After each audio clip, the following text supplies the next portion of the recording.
Okay. So did you guys have any questions about the reading?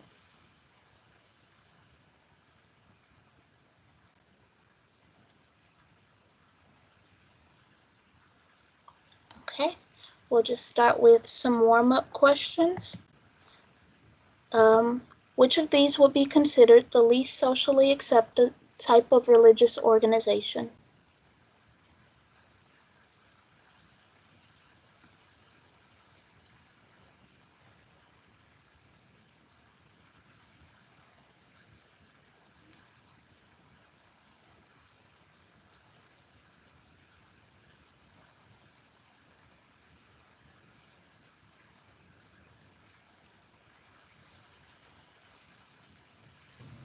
You could either put your answer in the chat box, or you could put an asterisk beside your name in the chat box if you would like to speak to the class. Thank you. Oh, I just gave it away.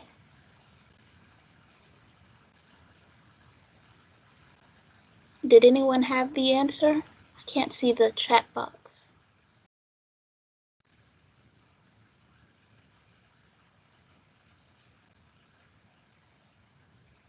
Someone said A. Two people said A.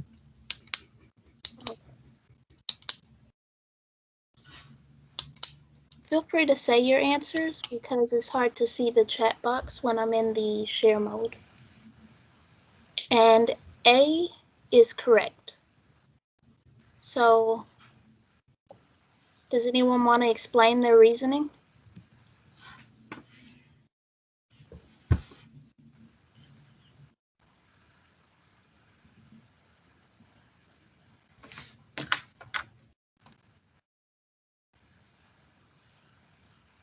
I kind of chose this answer based on personal experience. I usually use the other word, I hear them more often in general population rather than cult. Cult has a very negative connotation. Right. That's Does anyone have something in particular they think of when they think of cults?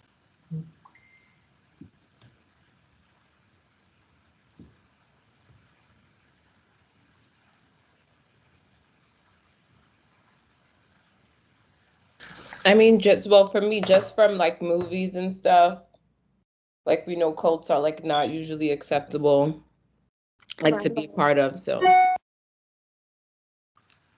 I think about the Mason family, so that wasn't exactly socially acceptable.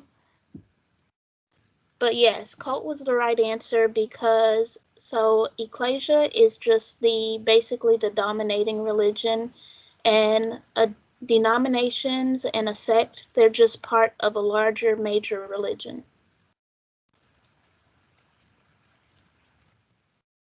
Okay, which of these is not a trait of a minority group?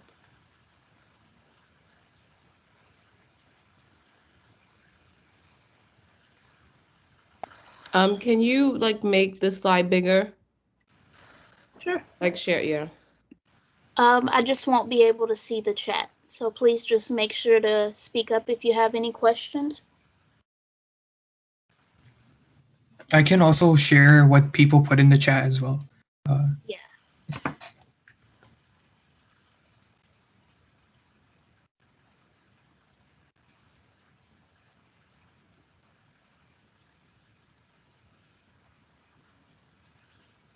Does anyone want to offer an answer in their reasoning?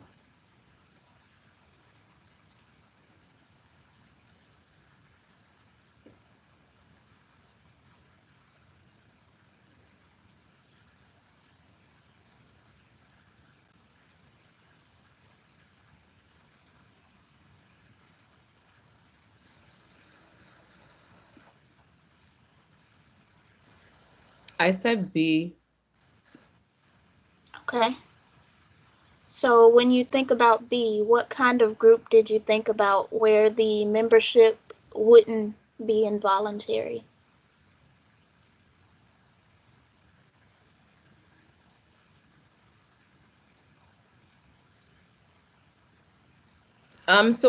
So for me, I kind of just said like everything else is a trait of a minority group. So I just said B is not a trait. I'm not sure. Oh, okay. But yeah, Process that of was my elimination. question. That's very useful. So this one is, it's basically trickery because you see the word minority. Minority usually means a small percentage of the population, but when we're talking about minority groups, it actually means a group that receives different treatment based on sharing some traits, and it is involuntary. So that's why sometimes we label women as minorities, even though they make up actually more than 50% of the population, because there's a slight tilt. Does that make sense to everybody?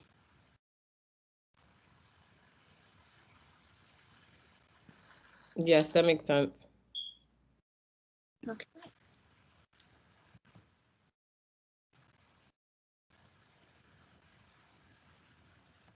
Oh, one person noted A for that question. Yeah. Yes,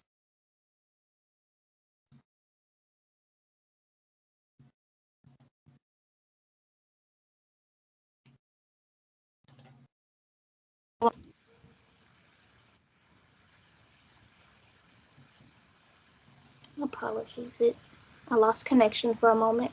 The third question, how are the medicalization and demedicalization of deviants related?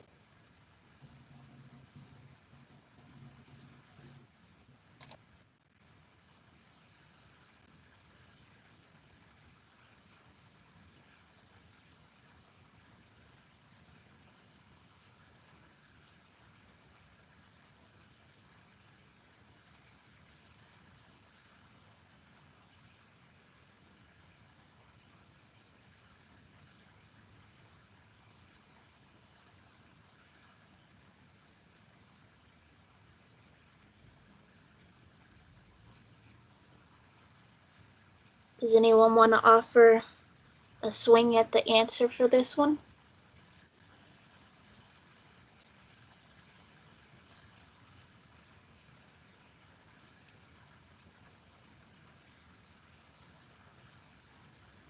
I'm not sure what the terminology means, but A seems kind of a general, reasonable answer. Mm-hmm. So, medicalization, that's just, you could read that. When you have that ending on it, it's like to make. So, you would read it as to make medical. And so, demedicalization is to take it from being medical to not being medical. So, if a treatment is medical, we see it as a medical condition or a sick condition. So, we're going to be looking at the ones that turn it into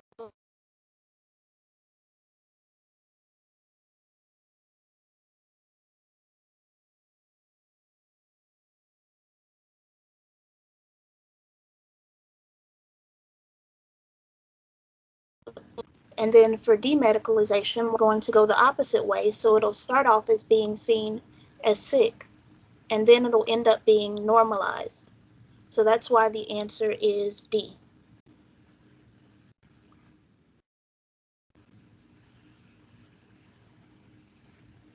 Was anyone a bit lost on that one, even after explanation?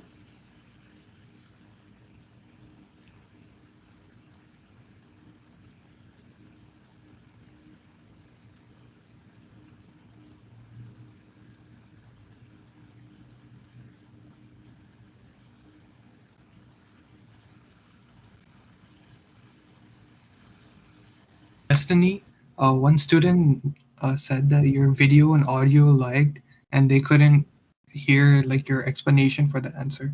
So if you could just repeat it. Oh, sure. So when a condition is medicalized, it's defined and treated as a sickness. So demedicalization would be going the opposite way. We would start off thinking of it as a sickness, and then it would be normalized.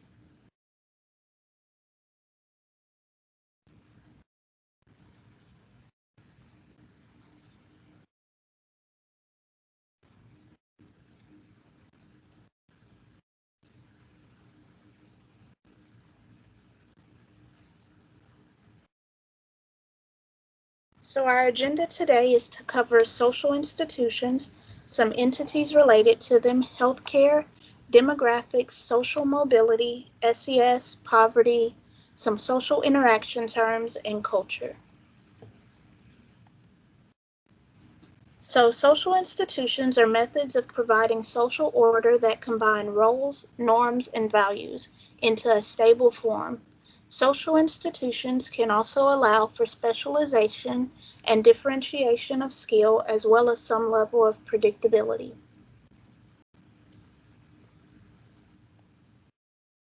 One example of social institutions is the education system. The education system's manifest or intended or direct function is to pass down knowledge and award status for those who succeed, providing hidden curriculum about social behavior and acting as agents of change or methods of social control or its latent or unintended or indirect functions. Due to the setup of funding for public schools and the high cost of private schools, this institution does result in some educational segregation and stratification. Family is another social institution, one that may be united by blood, marriage, adoption, or any similar arrangement. Families monitor reproduction, confer social status, contribute to socialization, and offer protection, affection, and companionship. Extensions of families may take many forms, and the family itself can be similarly diverse, going well beyond the nuclear family model. This institution is also undermined by certain forces such as family violence. Organized religion acts as another example of a social institution, and it may be seen in any of four forms, which we covered in that first question. Um, Religions may lose its social significance through the process of secularization, while fundamentalism is a response to this that involves adhering to religious doctrines more strictly and in a more literal fashion. The MCAT may require you to be familiar with the five major world religions: Christianity, Islam, Hinduism, Buddhism, and Judaism. Does anyone have any questions about that or about what they read on the subject?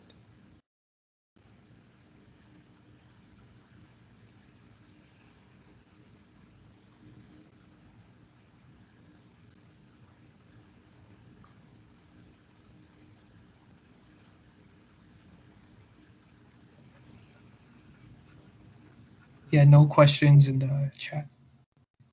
Okay. So government is another social institution, and power within a government can be held by one person, as in a monarchy, or by multiple, as in an aristocracy or a meritocracy. Leadership may be determined by election in democracies. However, in authoritarian governments, leaders aren't elected and the public will often have very little power. Oligarchic governments can have elected or unelected leaders, but direct change in decision making is generally not in the hands of the public. The economy also affects institutions, and economies come in many types. They may be command, market, or mixed. Command economies make decisions based on a plan of production. Market economies make decisions based on supply and demand. Traditional economies make economic decisions based on social customs and traditions. The U.S. has a capitalist free market economy. In a capitalist system, resources and the means to produce goods and services are mostly privately controlled, and desire for profit is a driving force. In socialism, resources and the means to produce goods and services are controlled collectively, and it relies strongly on the government. The driving force is meeting the needs of consumers. As our society progresses, division of labor becomes more complex, and we see an increased focus on professions as well as increased individual differences and interdependence. Does anyone have any questions on that one?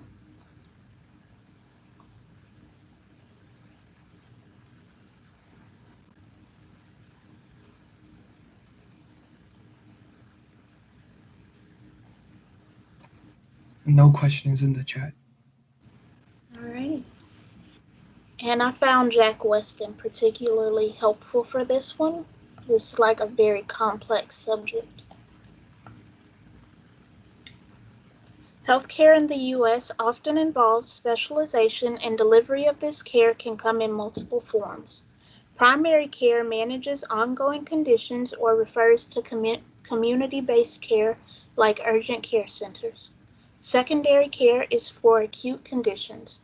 Tertiary care is the most specialized and often comes with consultations with specialties and occurs in facilities designed for a specific group of conditions. Medicalization is the reconceptualizing of a condition to now think of it as a medical diagnosis with treatment options. Epidemiology is the study of the distribution and determinants of diseases and conditions. Thus, social epidemiology refers to this study but focused on how social factors play a part. The sick role refers to society exempting an ill person from normal social roles, assuming they seek help and return to their role. This also relies on society recognizing their sickness as legitimate. Any questions here?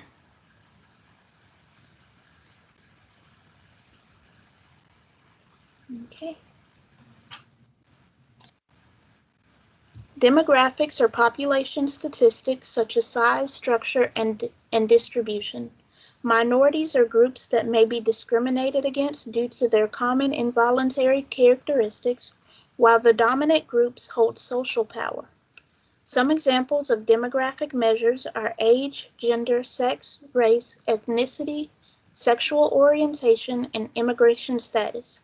It should be noted that gender and sex are not interchangeable.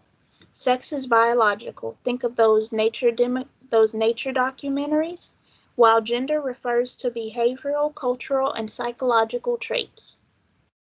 Race and ethnicity are also not the same. Race is based on real or perceived phenotypic differences, while ethnicity is more tied to culture.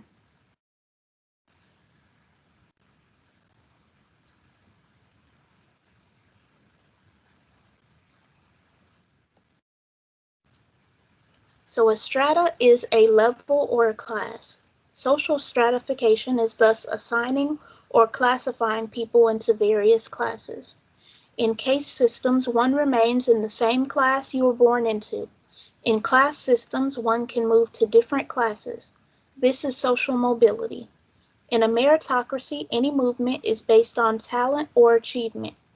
In the U.S., we aim to have mobility driven by meritocracy, but this is an ideal, not necessarily always reality.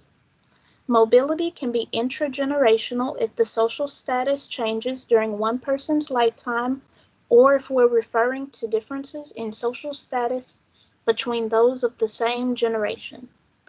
Mobility is intergenerational when social status changes take more than one lifetime, or if we're comparing social status of two different generations, such as parent versus child.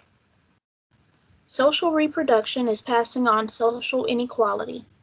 Social capital is a powerful way to utilize social standing and investment to drive upward mobility, but it can also serve as a barrier, reinforcing inequalities.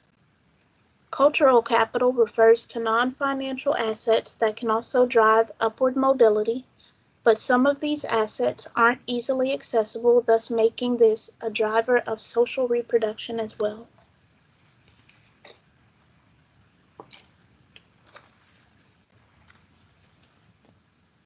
Poverty is a lack of possessions or financial resources. It's defined by low socioeconomic status. Absolute poverty is lacking resources necessary for basic life or necessities. Relative poverty is poverty in comparison to the rest of the population, often determined by comparing to some marker. Poverty is associated with lower life expectancy. Additionally, life expectancy is sometimes used to quantify the quality of life or the quality of healthcare in a country. Status refers to your position in society. However, one person can have multiple statuses. Additionally, there's 3 different types of status: ascribed or given at birth, achieved or earned, and master, which is the most important status in the eyes of others. For each status, one would be expected to play certain roles. This means we play various roles which can conflict. Even one role can be stressful and demanding, potentially causing role strain. A network is a pattern of social relationships, and I visualize this off to the side here. Organizations are entities with specific goals, structures, and cultures. These tend to be hierarchical. Okay. Does anyone have any questions on anything covered?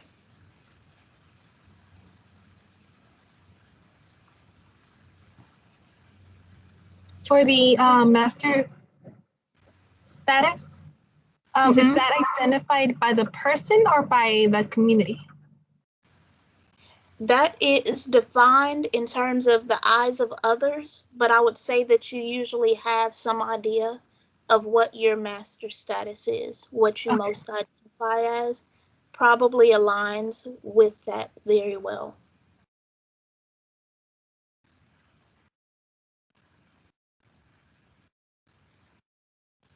Anyone else? Yeah, I was just Okay. gonna say like a master status is like the president. Right. Everyone sees him as a president, but if he was going to introduce himself, the first status he would give would also be president.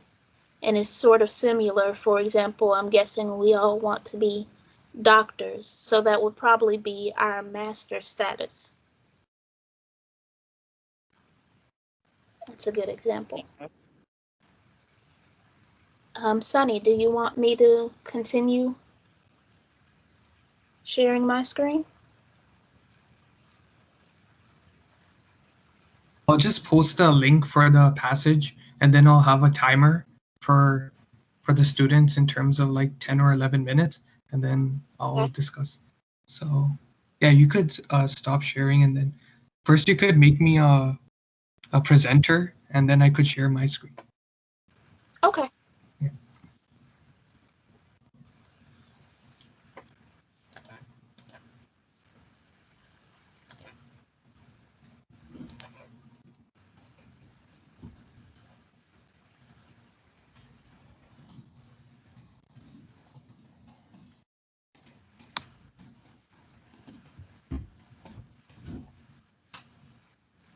So I shared the practice passage link in the chat, and in terms of, so it's on Jack Weston.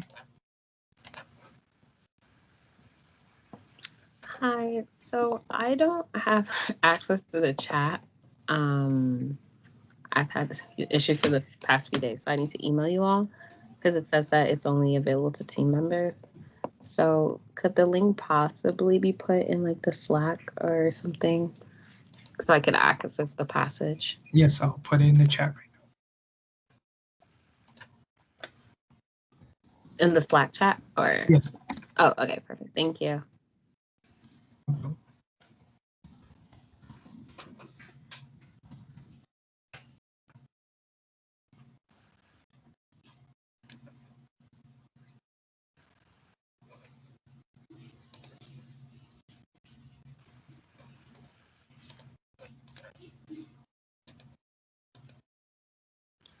It lets me spotlight you. How do I make you the presenter?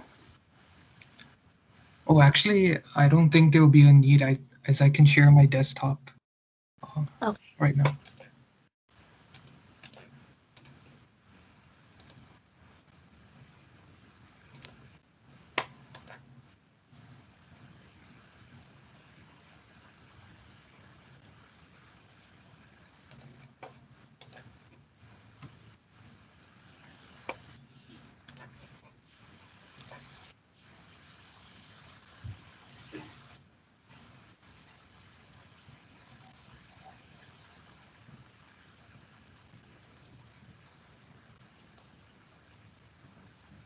So I'll start a timer for 11 minutes, and then after we could discuss the passage and the questions. So there's 5 questions, and we'll go over it after 11 minutes.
Should have known.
So now we'll just I'll just go over the passage.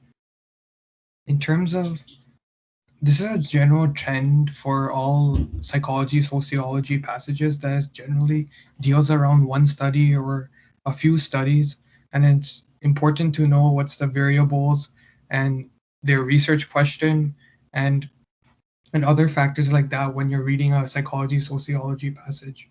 And in this case, this is a study aimed to improve understanding of how health is related to one's neighborhood to evaluate two conceptual frameworks.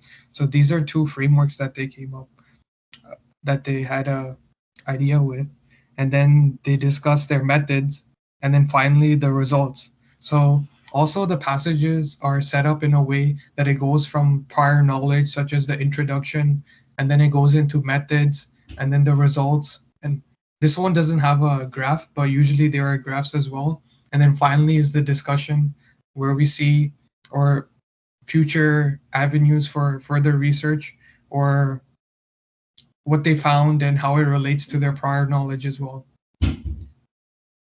So the first question was, according to the passage, the research design could not be described as. So I just wanted to know what students put for this question. You could put it in the chat or you could unmute yourself.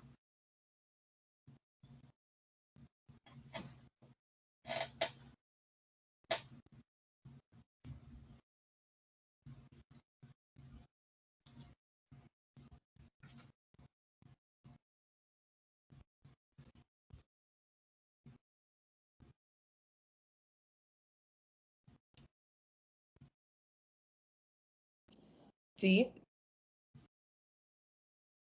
Hi. D, yeah, cross section.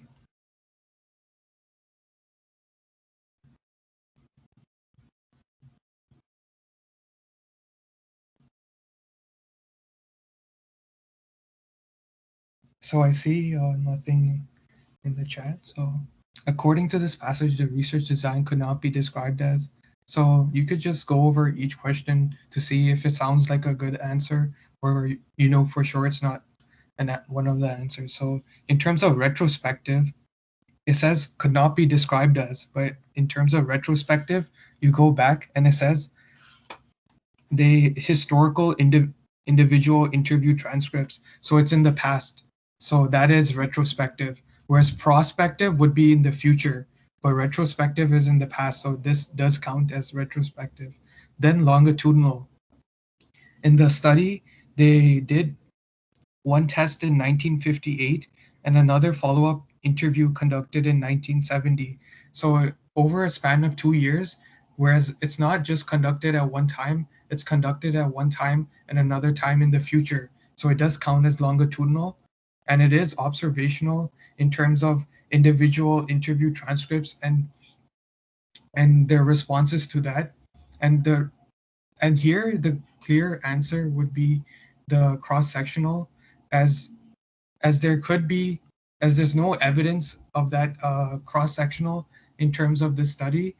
And for example, cross-sectional is when you study a group of people at one point of time over many groups. For example, you could say in 2025 that you want to study all infants, you want to study all adults and all the elderly. So that would be an example of a cross-sectional study. But in this case, it's a longitudinal study, so it's not really cross-sectional. And you can't really have a cross-sectional with a longitudinal in this case. It could be possible, but it's very difficult to do that, and it's very costly and time invasive as well. So sectional. For question number 2, the results of the study best reflects which methodological approach. So I wanted to know what you put for this question as well. Oh, someone said, why not C for...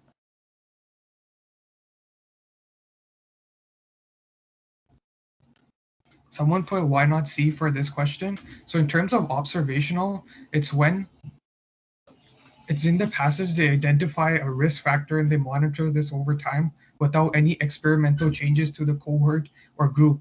So there's two types of studies. There's experimental and there's also observational. So in terms of experimental, where you have a control group and then another group where you apply a drug, so that would be experimental. But the other major group of study is observational. So it would be in terms of this interviews or other types of in cases where you're not actively changing something or manipulating the independent variable. You're just observing it and you're not trying to change anything. Does that answer your question?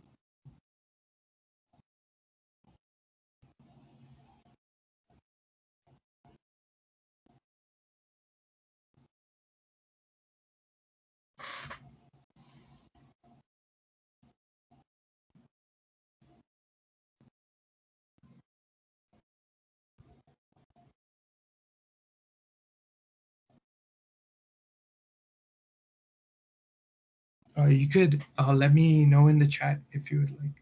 She said yes. Okay, thank you.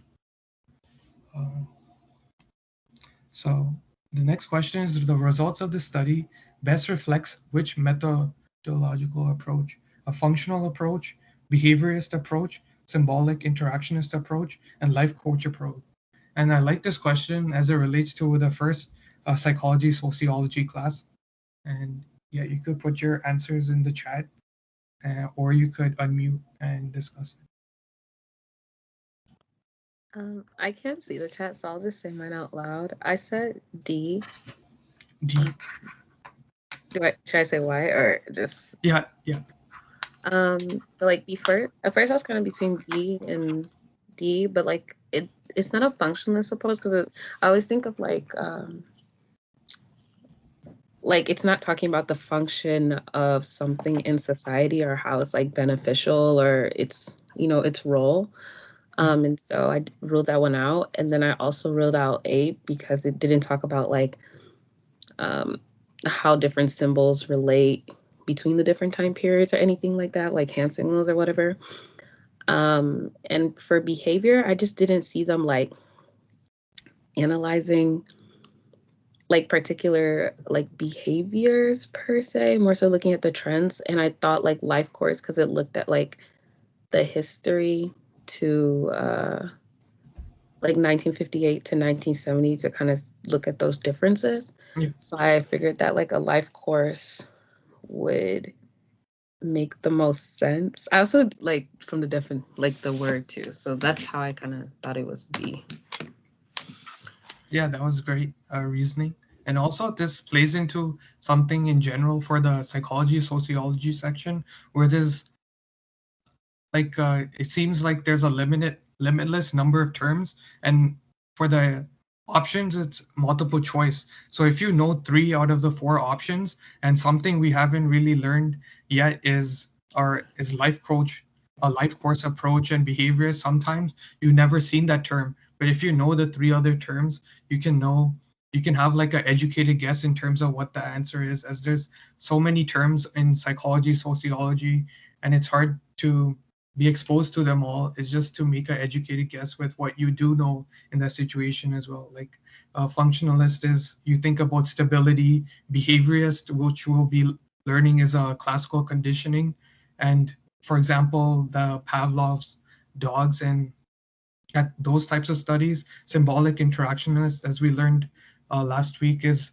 the individual interaction, such as you with a friend or you with a parent. And life course approach, which we'll learn, is in terms of development. And this would be a good answer for this one in terms of once you go from 1958 1970, you're thinking in terms of longitudinal, and this also plays into the life course approach, as they studied it over 2 years. And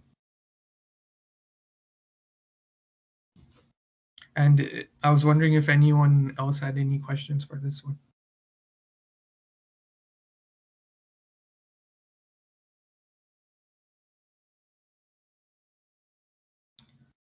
Okay. Go to question number 3. The extraction of data solely from individual interviews would least reduce the risk of which of the following? Social loafing, groupthink, self-censorship, or social desirability status, a bias?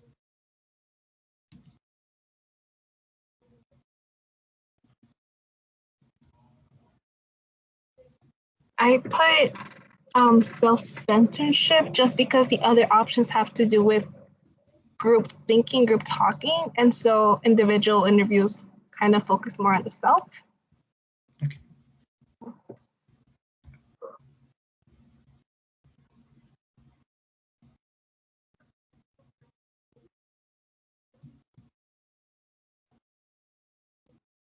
I put D. Yeah, social. Social desirability bias, just because if it's an individual interview, it would kind of like reduce self-censorship. It would definitely reduce groupthink. Social loafing, I wasn't sure, but social desirability bias. Um, I think that would be more so would have to do with like the researchers and like extracting the data and which data they extract. So I think that's why it would reduce social desirability bias the least. Yeah, I see. Uh, this is a difficult question in terms of C and D sound very similar in terms of self-censorship and social desirabilities bias, but in this point, in terms of self-censorship, you should always try to link it with groupthink. So groupthink and self-censorship go together. So it's related to a group, and social loafing is also related to in terms of group works. For example, once you conduct a school assignment and people start to stop putting as much effort into the group project. So in terms of social desirability bias, it would at least reduce social desirability bias, since if you're thinking in terms of an individual interview, it's once you're speaking with someone in front of you, for example, if they ask you how many times do you exercise or something like that, and you try to make yourself sound desirable, so you may inflate that number. Even in reality, when you may exercise 0 or 1 times, you may say something like 10 times, 5 or 6 times, just to make yourself sound more desirable. Whereas self-censorship is dealing more with in terms of a group project or something like that, when you try to when you don't want to share your thoughts or ideas and just accept the group's thoughts and ideas as a fact, and you try to fit into the group as best as possible. And groupthink, it's a tendency of the groups to adopt views that are more extreme than the initial inclination of their members. And this is groupthink is also related to social loafing, and social loafing is the tendency to put for people to put forth less effort when working on a group task if individual contributions aren't evaluated. I was wondering if anyone else had any questions.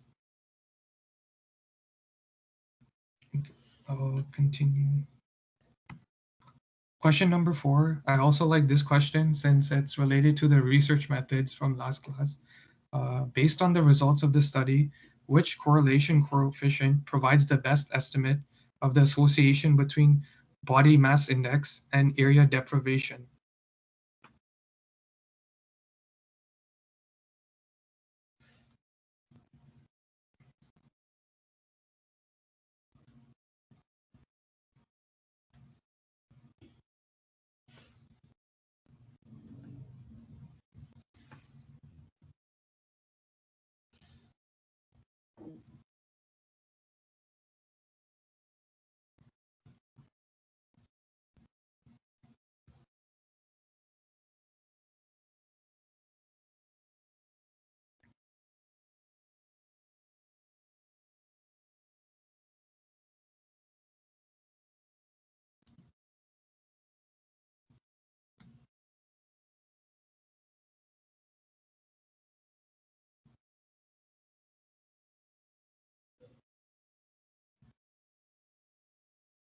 So I see someone put 8.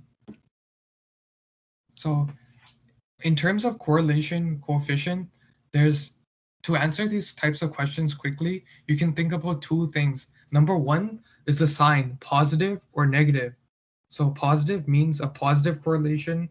So if the x variable increases, the y variable increases as well. And there's a negative correlation, which is as the variable increases, the y variable decreases. So example of a positive correlation could be uh, as it gets warmer outside, as the number of people, which is on the y-axis, increases as well as they go outside to the beach and stuff like that.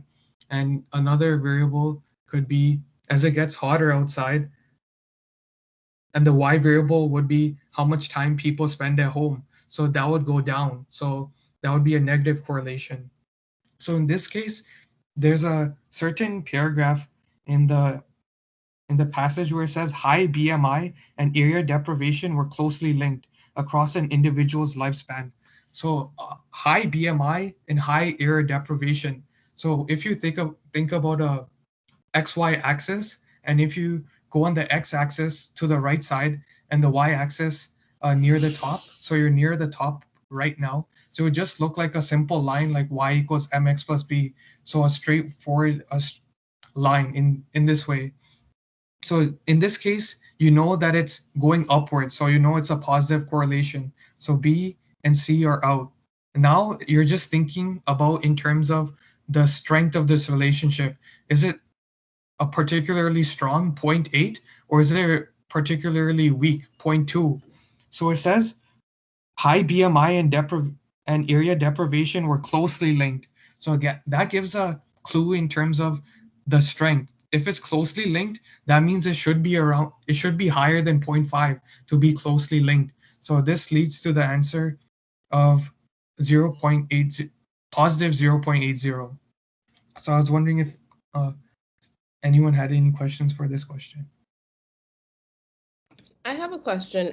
So what is area deprivation? So area deprivation it's a term that's unique to this passage. So it's not like a term that you learn for the MCAT itself. It's something that they define for the passage. But in terms of the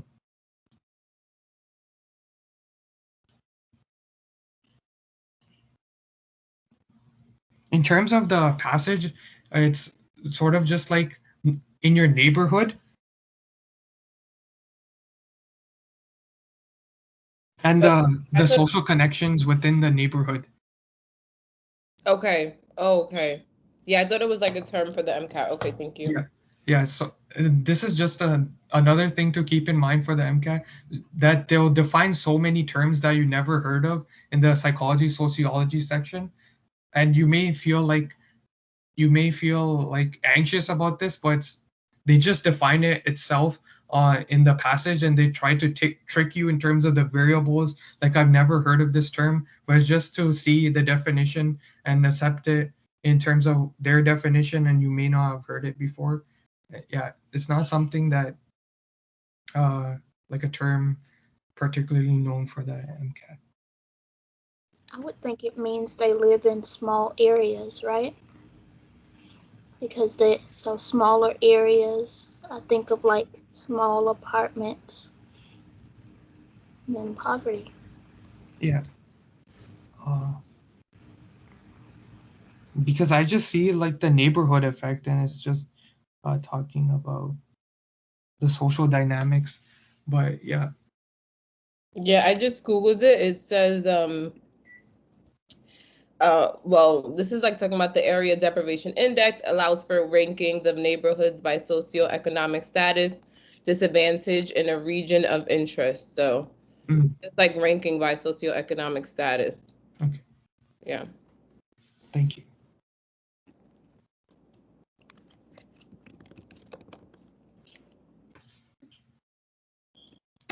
The last question is, based on the description of the neighborhood effect, which of the following would least predict the health of an individual later in life?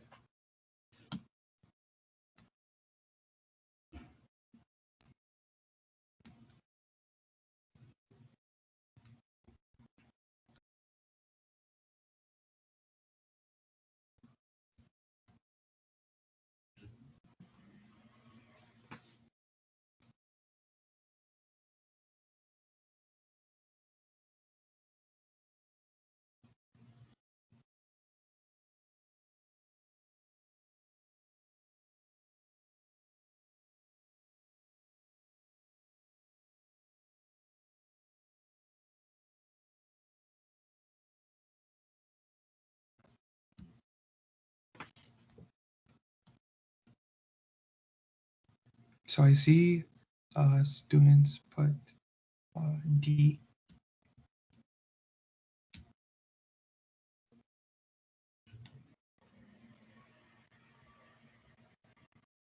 So in terms of this question, I think it deals directly with the last part in your reading in chapter 12, where it deals with neighborhoods and the effect of health.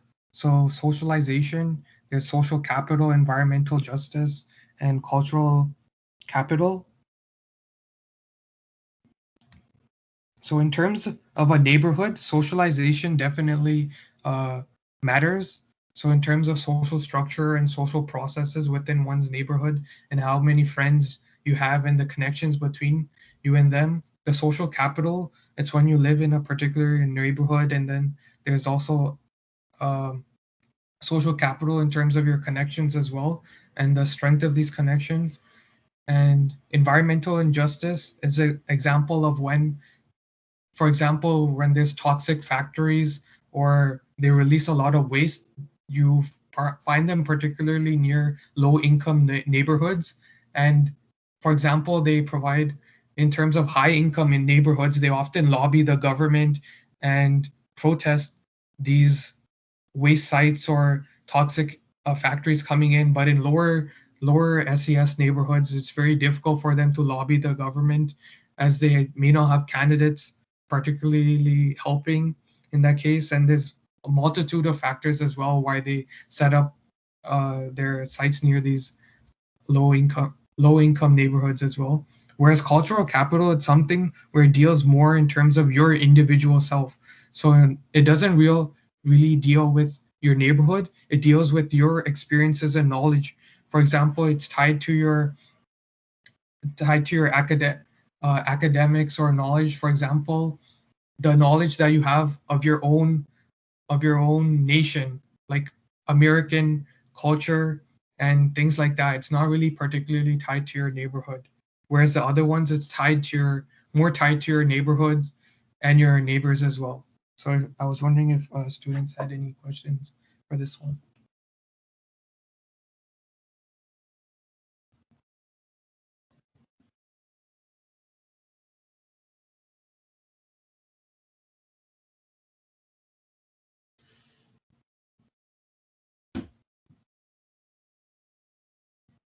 Okay, that was the last question, and we'll continue to leave these tips for the psychology sociology section at the end of our sessions. So there's a lot of terms for psychology and sociology to know. You can use flashcards or programs such as Quizlet or Anki early to memorize these terms. You can include examples of terms that are particularly difficult to remember. Set a time to review and review frequently. Remember the decay theory, which is a theory of remembering. The more you review it, the more it stays in your long term memory, opposed to decaying. And practice identifying variables in passages, such as independent variable versus dependent control, as we discussed in our last session in terms of the research methods. And finally, excellent resource that's out there for free is, after you read, so for example, the Kaplan books or the Princeton Review, I highly recommend reading the 100-page or 300-page document by the transcribed notes by MCAT Bros. They shared many terms, and this ties in with the whole section as a whole.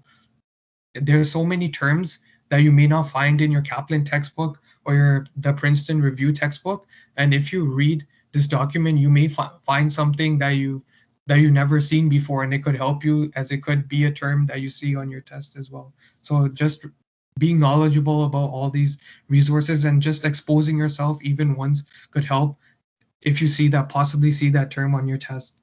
And a reminder to keep up with readings and do problem/practice on what we discussed today. And with that being said, I was wondering if anyone had any other questions.